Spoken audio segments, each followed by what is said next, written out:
How you doing, mate? Or, as we affectionately landed on last time, Turbo Templeman. That's right. Turbo Templeman is back in the room. It's been a while, but his presence is back, emulating the whole room. Nah, I'm good. I've just been doing the same thing, really, Tate. You know, just making tunes, and going on tour as well. Going on tour. Oh, that's what's new. I've been going on tour. Like, How's I'm touring again. Have you felt unfit, or like have you been like gearing up for it? No, I just literally went into it head first, and like the first week was great, and then I was like, yeah, I probably should have practiced, but I treated each gig as practice, and like we slowly got better and better. But I mean, yeah, it does, like the more that you do it, like we were doing like weeks where we'd play like 5 shows, and that was like a lot of work. So like by the end of the week, you'd be like, oh my god, I really need a break. Just even one day, please, just give it to me. So yeah, that was kind of intense, because literally after some gigs I was so tired. But no, we finished it. We got through it. We did 18 gigs in a month, which was quite a lot for us. So yeah, it was definitely an experience. But after not going on tour for so long, it was just nuts. Exactly. When it rains, it pours, and you've got to lap it up. You're like, I've missed this. This is what I've been working towards. You've built such an audience in that last 2 years that you must be like, oh my god, I feel it. You do feel it. Especially like now more than ever, because like us artists are finally going back on tour. We're finally seeing things. We're finally doing things again. So it feels extra fresh at the moment for me, definitely. Like going out as a musician that has a bunch of unreleased music and also music that I put out in the pandemic that no one's actually heard. It's just really exciting to see people's reactions to, you know, either the songs that they really know and love, or the new songs that we've been playing that are coming out eventually as well. Like, it's all great and enjoyable, to be fair, just to like play again. Oh, it's the peak of your career. Like that's what you do it for that audience, you know? That's the main driver. We'll get more around to touring in a little bit, but there's another test I want to put you through. You've been through some physical testing. First question: while you're driving behind a vehicle on a road that's slippery and wet, how large a gap should you leave between the vehicle and yours? It's double what a dry road is, isn't it? So it'd be four. You leave a 4-second gap, don't you? Yeah, pass. It's a pass review. Oh, yes. Alfie Templeman, I think you're going to pass your driving theory exam anytime now. No. I did it yesterday. I failed. Oh no! But you know what? It was. I was so sorry. I'm not even joking. I was super close, man. I was like a couple marks off, literally. It made me so much more mad at myself, because I actually put in the revision the day before and stuff, and like really went for it. And I really tried. I like went over all the questions on the computer thing. I was so close, and I was just thinking by the end of it, like my heart was beating by the end of it, like just before I remember. I passed a hazard profile bit where you actually like you're watching the videos and like you have to click when like there's stuff that's wrong. But the other bit, I was like a few questions off, and it just really bugged me. It's so annoying. I was super close to pop. What are you doing piling in a driving test in amongst an album release, singles release, just come off a tour? What are you doing? Just take your shoes off and relax. I know you're a shoes off, relaxing type of guy. Come on. I know, but my parents were like, all right, you can just book another one now. Like, give it 3 days. And I was like, well, I've got an album coming out. They're like, just do it. Oh. But I can't. Well, if it's any consolation, I failed my practical driving exam 3 times. Oh, really? Well, yeah. I feel like I'm a good driver. Yeah, exactly. I feel like my parents, they both passed the second time, I think, and like a third times. I know people that like failed like 10 times, and they're still great drivers. So I think it's a lot to do with confidence and getting used to like being behind the car and stuff sometimes. Like, I don't really have the confidence to do it properly yet. So I'm not going to do my practical test until like after the album, definitely. Good. I'll leave that one for afterwards. Your door just opened like a ghost. Did Max just walk in? Your cat? I'm at my girlfriend's house and her dog's here. Yeah, hi. Hello. Yeah. Oh my god, hello. She's very cute.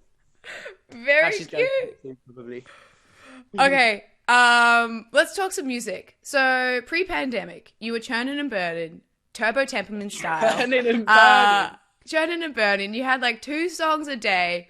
2020 hit, you slowed down a bit, probably out of necessity, probably out of mental preservation. And I know that Mm, you're someone kind of like me where you see, fast pace as a bit of a success marker. You're afraid of self-perceived failure.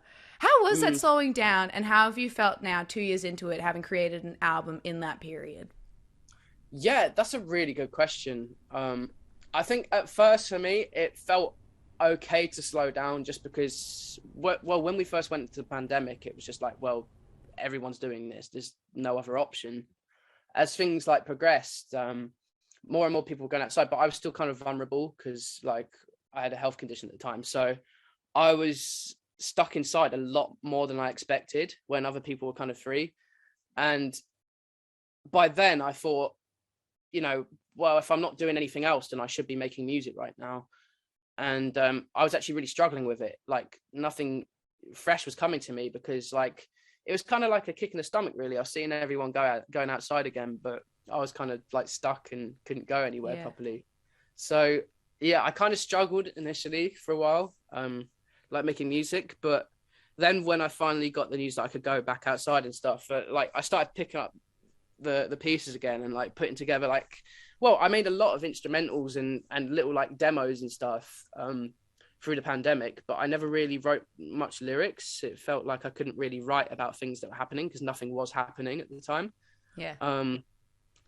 But yeah, I after I got out of lockdown and I started like going out and doing normal things again, I realized like how much I was taking everything else for granted before, and I feel like it just added an extra depth to my songwriting. Like I learned a lot about myself, and I feel like when you're 17, you learn a lot about yourself anyway. But in a pandemic, when you can't really go anywhere, you learn even more, strangely, because you have to live in your own mind for so long. So weirdly, when I came out of the lockdown, I was good for a while, but then I actually went to a pretty big depression like around last year now, because I was like, well, where am I meant to be now? Am I meant to be extremely productive? Because it felt like all of a sudden I had all the freedom in the world. So it felt like I could do anything. But actually it just made things worse. It was like all of a sudden I was able to do things, but I also had the pressure of like, going out and filming things again and doing social media things. And like, I've never been good with any of that stuff. So it felt like the music came second for a minute. And the first thing that was on my mind was, oh, what can I do to post about my album and stuff? And what can I do about this? And then all of a sudden the music got swept to the side and I couldn't really like balance just what I wanted to do and what I wanted to focus on, because I kind of felt lost. So yeah, picking up the pieces again, like I managed to make good music through that time still, after I got through that. And I managed to like start bunching together like the first album. And so by summer last year, I was in a way better state, and I just started finishing the record. I was going back into studios. I was going back to places that I like recording in, like working with different people that really helped me get my energy back up there. I don't know what I would have done without them. Like for example, I went up to Suffolk to record a lot of the album with Justin from the Vaccines and Will, and they've really helped me because they just reminded me of how great music was, really. Like the fact that we were writing all these songs together. That's when like Broken and 3D came together, all that kind of stuff. And they're just feel good pop songs because that's what I felt like making at the time. Like that's what I felt like kind of elevated me and put me back into that place. So when the rest of the record came together, it was kind of a response to that and like finding music again. So yeah, it's definitely weird, but I think like picking up the pieces and getting to like the stage where I was last year just showed me that anything's possible. Like the fact that I did that and I managed to get out of it and then went on tour is like, I'm a lot stronger than I thought I was. Yeah, definitely. And it's exciting as a listener to know that Mellow Moon, your debut record, is going to take us through that journey of kind of Yeah. your mental evolution across those 2 years. A track that Yeah. I'm going to be personally keeping an eye out for is the closing track, Just Below the Above, Mm. because I know that that one was written at a particularly pivotal time for you. Can you tell me a little bit about its inception? Well, that was last year now. Yeah. That was the only song I actually managed to make, and there was about a month where I just wouldn't get out of bed.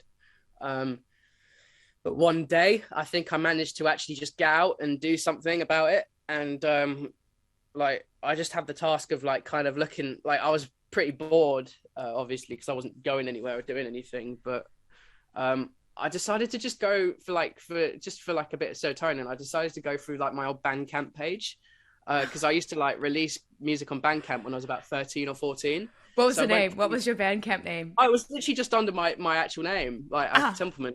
That's kind of like where I started off recordings, like releasing my recordings. So when I was like 14, I made that song Just Below the Above, and it was like a really rough draft of it. And I was just listening to it. I was like, this is actually a really good song. So I kind of took it and rewrote it to how I was feeling at the moment. So I kept the main part of the music, but added a lot of different parts to the structure of it. And yeah, like honestly, like depression makes everything grey, and you can't really see anything for what it really is. Like it takes the worth out of it, and it like puts a pit in your stomach that you can't really get rid of. But when I made that song, when I recorded it, because I recorded it literally in a day, that last song, in like an afternoon.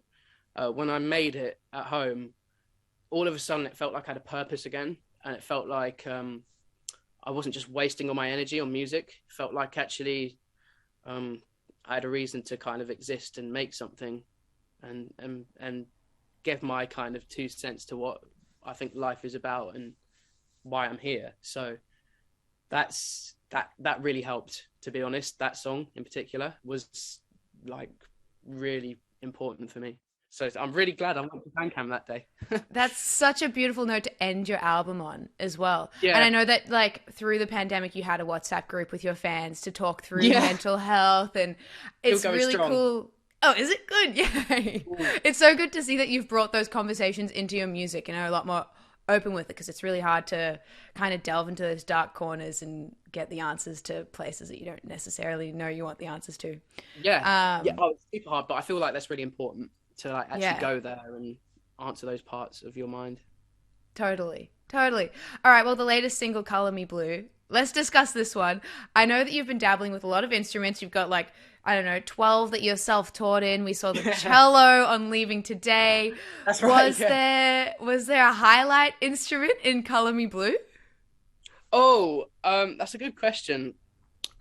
Yeah, it's actually a bit of a weird one. So well, not a weird one, but I don't play piano too much. Oh, Just like okay. straight up piano.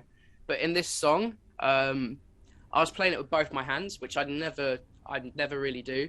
I Interesting. cannot I can't actually play piano properly. So when I record it, I just use one hand and like kind of like whittle about kind of thing, and then like piece it together later on MIDI or whatever. But Yeah. for this song, like I recently got like an electric piano, and it had like a piano setting on it. So I recorded like a really kind of like Todd Rundgren-esque kind of um, piano loop that like started the song, basically started its creation. So it's that, I think, but also I'm really happy with my bass playing on it. It's kind of like slidey and The cool. bass is sick on this track. Oh, Yes. thank you. You know what? Like, especially with this album, like all the bass lines I've been working super hard on. So with Leaving Today, it was the same thing because like I had the cello that I was playing and the actual bass. So everything to do with bass in that song was really important to me, or else I wouldn't have structured it that much with bass.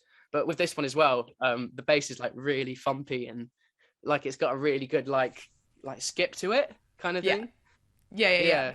You talked just before about how the people you're collaborating with really helped you through the last 2 years. Kieran from Circle Waves, you worked with on this track. What Yeah. did he bring to the table in terms of challenging the way that you approach a song?